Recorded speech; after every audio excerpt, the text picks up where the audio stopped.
Back to my channel Snehaji official. ನಾನು ನಿಮ್ಮ ಸ್ನೇಹಜೀವಿ ಬಸವರಾಜ್.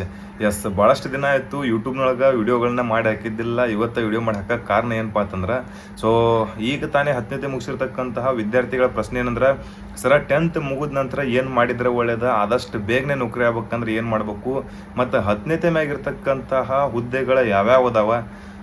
10ನೇ ಮುಗಿದ ನಂತರ ನಾವು PUCಯನ್ನು ಕಲ್ಕೊಂತು ನಾವು ಯಾವ ರೀತಿ ತಯಾರಿಯನ್ನು ಮಾಡಿದರೆ ನಾವು ಆದಷ್ಟು ಬೇಗನೆ ಆರ್ಮಿ ಆಗ್ತೀವಿ ಅಥವಾ ಕೇಂದ್ರ ಸರ್ಕಾರದ ಹುದ್ದೆಗಳಿಗೆ ಆದಷ್ಟು ಬೇಗನೆ ಸೆಲೆಕ್ಷನ್ ಆಗ್ತೀವಿ ಅಂತ ಹೇಳಿಕಿಸಿಂದ ನಿಮ್ಮ ಪ್ರಶ್ನೆಗಳಿಗೆ ಇವತ್ತು ಪೂರ್ತಿ ವಿಡಿಯೋದಲ್ಲಿ ಡಿಸ್ಕಷನ್ ಮೂಲಕ ಎಲ್ಲಾನು ಇನ್ಫಾರ್ಮೇಷನ್ನ ಕೊಡ್ತೀನಿ.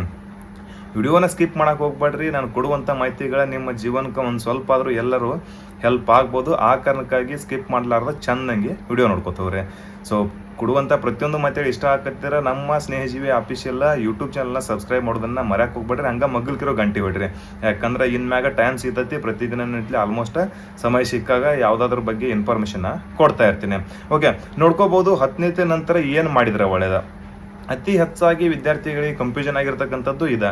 ಏನು ಆರ್ಟ್ಸ್ ಮಾಡ್ಬೇಕಾ, ಕಾಮರ್ಸ್ ಮಾಡ್ಬೇಕಾ, ಸೈನ್ಸ್ ಮಾಡ್ಬೇಕಾ.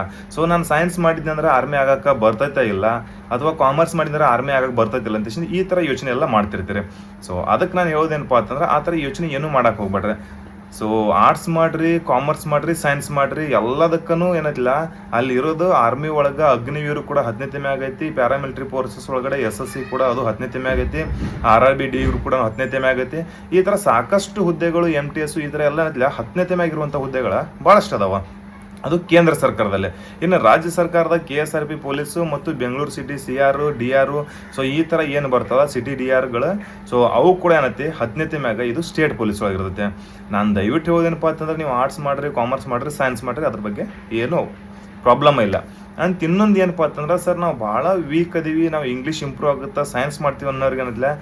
ಸೈನ್ಸ್ ಮಾಡಿದ್ರಿ ಅಂದ್ರೆ ನೀವೇನೈತಿ ಆಲ್ಮೋಸ್ಟ್ ಆಗಿ ನೀವು ಫಸ್ಟ್ PUC ಸೆಕೆಂಡ್ PUCಯನ್ನು ಚಂದಂಗಿ ಕಲ್ಕೊಂತ ಹೋದ್ರಿ ಅಂದ್ರೆ ಅಲ್ಲಿರುವಂಥ PCMB ಸಿಲೆಬಸ್ಗಳೇನಿಲ್ಲ ಸೈನ್ಸ್ದ, ನಿಮ್ಮ ಸೈನ್ಸನ್ನ ಕ್ಲಿಯರ್ ಆಗಿಬಿಡುತ್ತೆ. ಅಗ್ನಿವೀರದೊಳಗೆ 15 ಮಾರ್ಕ್ಸ್ ಏನು ಸೈನ್ಸ್ಗೆ ಇರ್ತಾವಲ್ಲ ಅದು ಕ್ಲಿಯರ್ ಆಗಿಬಿಡುತ್ತೆ. ಅಲ್ಲಿ ಆಲ್ಮೋಸ್ಟ್ 100% ನೀವು ಸೈನ್ಸ್ ಓದೋದು ಬೇಕಾಗಲ್ಲ.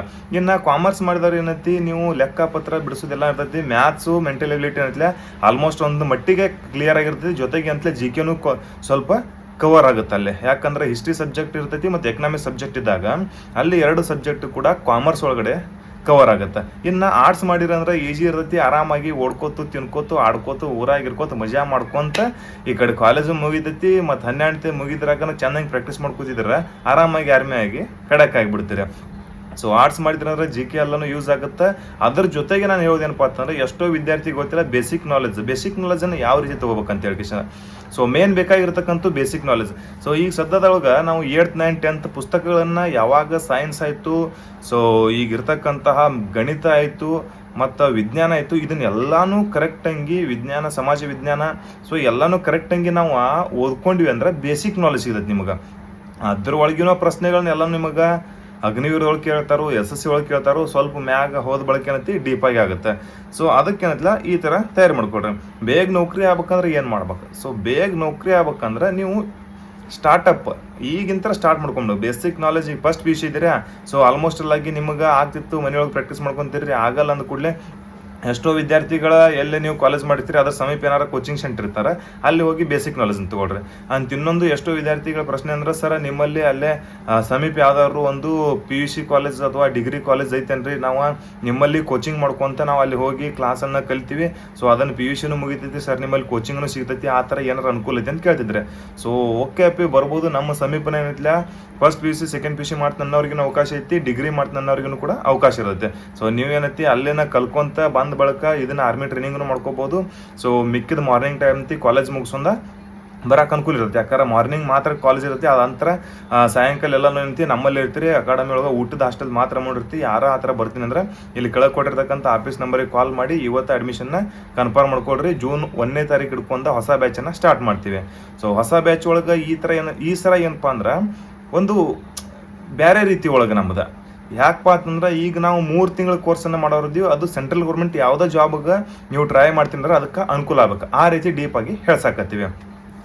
ಇಲ್ಲಿ ಏನಿರ್ತೈತಪ್ಪ ಅಂತಂದ್ರೆ 3 ತಿಂಗಳೊಳಗೆ ಸೊ ಪೂರ ಎಲ್ಲಾನು ಸಿಲೆಬಸ್ ಕವರ್ ಮಾಡ್ಕೋಬೇಕು. ನೀ SSC ಆಯಿತು, ಅಗ್ನಿವೀರ್ ಆಯಿತು, RRB ಆಯಿತು, MTS ಆಯಿತು, ಯಾವುದಕ್ಕನ ಅವಕಾಶ ಸೊ ಅಪ್ಲಿಕೇಶನ್ ಹಾಕಿದ ಕೂಡಲಿನಿಂದ ಸೆಲೆಕ್ಷನ್ ಆಗ್ಬೇಕು. ಇದಕ್ಕೆ ಎಲ್ಲಾನು ಭಾಳ ಒಂದು ಒಳ್ಳೆ ರೀತಿಯಾಗಿರ್ತಕ್ಕಂಥ ಒಂದು ಮಾರ್ಗದರ್ಶನ ನೀಡಬೇಕು. ಒಳ್ಳೆ ಬೇಸಿಕ್ ಫೌಂಡೇಶನ್ ಹಿಡ್ಕೊಂಡು ಬಿಲ್ಡಿಂಗ್ವರೆಗೂ ಚೆನ್ನಾಗಿ ನಾವು ಅದನ್ನು ನಿಮಗೆ ಆಳವಾಗಿ ತರಬೇತಿ ನೀಡ್ಬೇಕಂತ ಹೇಳ್ಕಿಸಿಂದ 3 ತಿಂಗಳದ ಬ್ಯಾಚನ್ನು ಹಮ್ಮಿಕೊಳ್ಳಾಕತ್ತೀವಿ. ಸೊ ಒಟ್ಟಾರೆ ಏನತ್ತಿಲ್ಲ, ನೀವು ಕಾಲೇಜ್ ನಮ್ಮ ಹತ್ರನ ಅಲ್ಲೇ PUC ಕಾಲೇಜ್ಗಳನ್ನ ಅದಾವ, ಡಿಗ್ರಿ ಕಾಲೇಜ್ನ ಅದಾವ, ಅಲ್ಲೇ ಅಡ್ಮಿಷನ್ ಮಾಡ್ಕೊಂಡು ಮಾರ್ನಿಂಗ್ ಕಾಲೇಜ್ಗೆ ಹೋಗಿ ಬಂದು ಅಥವಾ ಸೊ ಎಲ್ಲ ಥರ ಒಂದು ಅನುಕೂಲ ಆಗುತ್ತೆ. ಅಲ್ಲೇನ ಕಲಿತೀನಿ ಅಂದರು ಹಾಸ್ಟೆಲ್ ಮಾತ್ರ ಅಮೌಂಟ್ ಇರ್ತೈತೆ ನಮ್ಮಲ್ಲಿ, ಆ ಥರ ಮಾಡ್ಕೋತ ನಾನು ಅವ್ರಿಗೆ.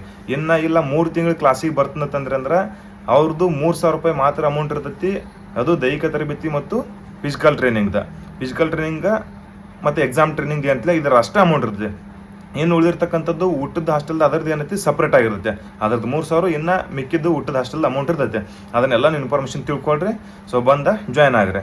ಇನ್ನು ನೆಕ್ಸ್ಟ್ ಅಂತಲ್ಲ 10th ಮ್ಯಾಗಿರುವಂಥ ಹುದ್ದೆಗಳಂತೂ ಹೇಳಿನಿ. ಸೊ ಕಾಲೇಜ್ ಕಲಿಯೋದ್ರ ಮೂಲಕ ಹೆಂಗೆ ತಯಾರಿ ಮಾಡ್ಕೋಬೇಕಾ? ಸೊ ಬೇಡ, ನಾವು ಕೋಚಿಂಗ್ಗೂ ಬೇಡ್ರಿ ಸರ, ಏನೂ ಬೇಡ, ನಾವು ಒಟ್ಟು ಮನೆ ಒಳಗನ ಓದ್ತೀವಿ. ಸೊ ಒಟ್ಟು ಮನ್ಯಾಗನ ನಾವು ಪ್ರಾಕ್ಟೀಸ್ ಮಾಡ್ಕೊತ ಕಾಲೇಜ್ ಕಲಿತೀವಿ. ಹಂಗಿತ್ತಂದ್ರೆ ಏನತ್ತಿಲ್ಲ, ಮಾರ್ನಿಂಗ್ ಕಾಲೇಜ್ಗೆ ಹೋಗಿ ಬರ್ತೀರಾ, ಕಾಲೇಜ್ಗೆ ಹೋಗಿ ಬಂದ ಬಳಿಕ ಏನೈತಿ ಹಳೆ ಪುಸ್ತಕ ಏನದಾವಲ್ಲ ಅವ 8th 9th 10th ಏನು ಓದಿರಿ ಜೊತೆಗೆ ಏನತ್ತಿಲ್ಲ. ಸೊ ನಿಮಗೆ ಬೇಸಿಕ್ ನಾಲೆಜ್ ಸಂಬಂಧ ಏನೈತಿ ಬೇರೆ ಬೇರೆ ಯೂಟ್ಯೂಬ್ ಚಾನಲ್ಗಳದಾವ. ಸೊ ಯೂಟ್ಯೂಬ್ ಚಾನಲ್ ಒಳಗಡೆ ಬೇಸಿಕ್ ನಾಲೆಜ್ ಸಂಬಂಧ ಅಂತ ಹೇಳಿಕಿಸಿಂದ ಕ್ಲಾಸ್ಗಳನ್ನ ಕೇಳ್ರಿ, ಅದನ್ನೆಲ್ಲ ಕ್ಲಾಸ್ಗಳು ನೋಡ್ಕೊಳ್ರಿ. ಸೊ ಕ್ಲಾಸ್ಗಳು ನೋಡ್ಕೊಂಡ್ ಕಿಸಿಂದ ಅದನ್ನ ಒಂದು ಸ್ವಲ್ಪ ಬೇಸಿಕ್ ನೋಟ್ಸ್ ಮಾಡ್ಕೊಂತ ಹೋಗ್ರಿ. ಸೊ ಅದೇ ಥರ ಏನತ್ತಿಲ್ಲ ಸ್ಟಡಿ ಮಾಡ್ಕೊಂತ ಹೋಗ್ರಿ. ಸ್ಟಡಿ ಮಾಡ್ಕೊಂತು ಕಂಟಿನ್ಯೂ ಪ್ರಾಕ್ಟೀಸ್ ಮಾಡ್ಕೊತಿದ್ರಿ ಅಂದ್ರೆ ನಿಮ್ಮದು ಫಸ್ಟ್ ಇಯರ್ ಇದ್ದಾಗನ ಆಲ್ಮೋಸ್ಟ್ ಅಲ್ಲಾಗಿ ಬೇಸಿಕ್ ಫೌಂಡೇಶನ್ ನೀವು ಹಾಕೊಂಡ್ಬಿಡ್ಬೇಕು. ಮುಂದೆ ಸೆಕೆಂಡ್ ಇಯರ್ದಾಗ ಏನಾಗುತ್ತೆ, ಸೆಕೆಂಡ್ ಇಯರ್ ಸಿಲೆಬಸ್ ಸ್ವಲ್ಪ ಓದಬೇಕಾಗುತ್ತೆ. ಫಸ್ಟ್ ಇಯರ್ ಅಂತೀವಿ ನಾರ್ಮಲಾಗಿ ಜಸ್ಟ್ ಪಾಸ್ ಆದ್ರೆ ಮುಗಿದೋಕೈತಿ, ಸೆಕೆಂಡ್ ಇಯರ್ಗೆ ಜಂಪ್ ಆಗ್ತೀರಿ, ಅಲ್ಲೆಲ್ಲನೂ ಅನುಕೂಲ ಆಗುತ್ತಲ್ಲ.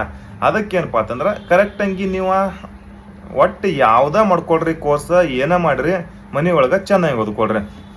ದಯವಿಟ್ಟು ಆ ಕಡೆ ಈ ಕಡೆ ನೀವು ಟೈಮ್ ವೇಸ್ಟ್ ಮಾಡ್ಲಾರ್ದ ಚಲೋತಂಗೆ ಪ್ರಾಕ್ಟೀಸ್ ಮಾಡಿರಿ ಅಂದ್ರೆ ಹಂಗೆ ರನ್ನಿಂಗ್ ಮಾಡ್ಕೋತಿದ್ರಿ ಅಂದ್ರೆ ಅಗ್ನಿವೀರ್ ಏಜ್ ಏನಪ್ಪಾ ಅಂತಂದ್ರೆ 17 ವಯಸ್ಸು ಹಿಡ್ಕೊಂಡ 21 ಇರ್ತೈತಿ. SSC ಏಜ್ ಅಂದ್ರೆ 18 ವಯಸ್ಸು ಹಿಡ್ಕೊಂಡ 23 ಇರ್ತೈತಿ.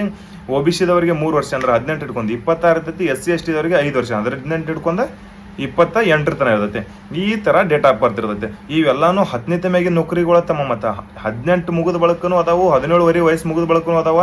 ಆದ್ರೆ ಆಲ್ಮೋಸ್ಟ್ ಏನೈತಿ ಮೊನ್ನೆ ಅಗ್ನಿವೀರ್ ತೊಗೊಂಡಿದಂತೆ 17 ವರ್ಷ 2-3 ತಿಂಗಳು ಆದ ಬಳಕ ಅಪ್ಲಿಕೇಶನ್ ತೊಗೊಂಡೈತಿ ಅಂಥವ್ರದ. ಅದಕ್ಕೆ ನಾ ದಯವಿಟ್ಟು ಹೇಳೋದೇನಂತಂದ್ರೆ PUC ಮುಗಿಟ್ಗೆ ನೌಕರಿ ಆಗ್ಬೇಕಂದ್ರೆ ಆದಷ್ಟು ನೀವು ಅನ್ನತ್ಲ ಮನೆ ಒಳಗಂತೂ ಓದಂಗಿಲ್ಲ, ಅದು ನನಗೆ ಓದತ್ತೆ. ಸೊ ಬೇಸಿಕ್ ಎಲ್ಲಿ ಬೇಕಾದ ಅಲ್ಲಿ ಕರ್ನಾಟಕದಾಗ ಸಾಕಷ್ಟು ಕೋಚಿಂಗ್ ಸೆಂಟರ್ ಅದಾವ, ನಮ್ಮಲ್ಲೇ ಬರೀ ಅಂತ ನಾನು ಹೇಳಂಗಿಲ್ಲ, ಎಲ್ಲರ ಹೋಗ್ರಿ. ಸೊ ಬೇಸಿಕ್ ನಾಲೆಜ್ ತಗೊಳ್ರಿ. ಅದ್ರ ಜೊತೆಗೆ ಏನೈತಿಲ್ಲ ಕಾಲೇಜನ್ನು ಕಲಿತಾ ಸೊ ನಿಮ್ಮದು ಸೆಕೆಂಡ್ PUC ಮುಗಿದ್ರಾಗ ನೌಕರಿ ಆಗ್ಬೇಕು, ಆ ರೀತಿ ತಯಾರಿ ಮಾಡಿಸ್ತಾರತ್ತೆ. ಅದನ್ನೆಲ್ಲನೂ ತಿಳ್ಕೊಳ್ರಿ, ಹಂಗೆ ಮಾಡಿಸ್ತಾರ ಹೆಂಗೈತಿ. ಸೊ ಆ ಥರ ಮಾಡ್ರೆ ನಮ್ಮದು ಅನುಕೂಲ ಆಗುತ್ತಾ. ಸೊ ಇಲ್ಲ ನಾನು ಸೆಕೆಂಡ್ PUC ಮುಗಿಲಿ, ನನಗೆ ಏಜ್ 18 ಆಗಲಿ, ನಾನು ಮೆಚೂರ್ ಆಗಲಿ, ಸೊ ಅನ್ಕೊಂತ ಕುಂತೀರಿ ಅಂತಂದ್ರೆ ಹಂಗೆ ಅನ್ಕೊಂತ ಕುಂದ್ರೋದಾಗುತ್ತೆ, ಹೊರತಾಗಿ ನಿಮ್ಮ ನೌಕರಿ ಆಗೋದಿಲ್ಲ. ಸೊ ದಯವಿಟ್ಟು ಯಾವುದೇ ಸ್ಥಿತಿ ಒಳಗೆ ಏನತ್ತಿಲ್ಲ ಸೈನ್ಸ್ ಸರಿ ಮಾಡಿರಿ, ಆರ್ಟ್ಸ್ ಸರಿ ಮಾಡಿರಿ, ಕಾಮರ್ಸ್ ಸರಿ ಮಾಡಿರಿ, ಅದಕ್ಕೆ ಸೊ ಈ ಜಾಬ್ಗೆ ಏನೂ ಸಂಬಂಧ ಇರಂಗಿಲ್ಲ. ಅವು ಜಸ್ಟ್ ಪಾಸ್ ಆದ್ರೆ ಸಾಕಾದತಿ.